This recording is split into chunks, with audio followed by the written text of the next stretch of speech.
సుదర్శన్ రెడ్డి గారికి ఈరోజు ఉదయం పూట అతడు ఉదయం పూట లేసే అలవాటు అతనికి లేచి ఎక్సర్సైజ్ చేసే సందర్భంలో కొంత సఫికేషన్ తర్వాత చెమట బాగా రావడం వల్ల హాస్పిటల్కి వెళ్ళడం జరిగింది. రోహిణి హాస్పిటల్ హన్మకొండలో ఉంటుంది.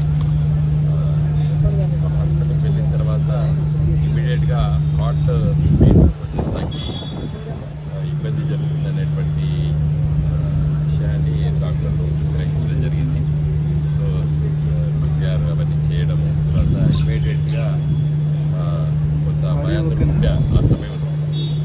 తర్వాత అదృష్టవశాత్తు హార్ట్ మళ్ళీ రికవరీ కావడము, తదనంతరము డాక్టర్స్ దాన్ని సూక్ష్మంగా పరిశీలించిన తర్వాత హార్ట్ ప్రాబ్లం లేదు, లంగ్స్ నుండి హార్ట్కి వచ్చేటువంటి ఏదైతే ఆర్టరీ ఉందో దాంట్లో కొంత ఇబ్బంది ఉందని చెప్పి గ్రహించడం జరిగింది. అక్కడ కూడా దాన్ని డైల్యూట్ చేయడానికి వాళ్ళు చర్యలు తీసుకున్నారు రోహిణి హాస్పిటల్ హన్మకొండలో. తర్వాత ఎందుకైనా మంచిది మరి బెటర్ ఇవాల్యుయేట్ కావడానికి హైదరాబాద్లో యశోద హాస్పిటల్కి తరలించడం జరిగింది. యశోద హాస్పిటల్ సికింద్రాబాద్లో వారికి అన్ని పరీక్షలు జరుగుతున్నాయి. అతి త్వరలో కోరుకుంటాను. తర్వాత వరంగల్ జిల్లాలో ఉన్నటువంటి సుదర్శన్ రెడ్డి గారి ఫాలోవర్స్ అనుకోండి, లేకపోతే నర్సంపేట నియోజకవర్గం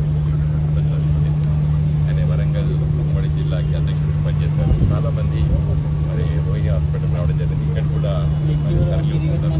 దయచేసి నా రిక్వెస్ట్ మీడియా ద్వారా ఏంటంటే మనకు హాస్పిటల్ గురించి డిస్టర్బ్ చేయడం బాగుండదు. డాక్టర్స్ చాలా కాన్ఫిడెంట్ ఉన్నారు, ఏమి జరగదు, మనం మంచిగానే అన్ని పరీక్షలు చేసి మరి సమయం పడుతుంది హాస్పిటల్లో. కాబట్టి దయచేసి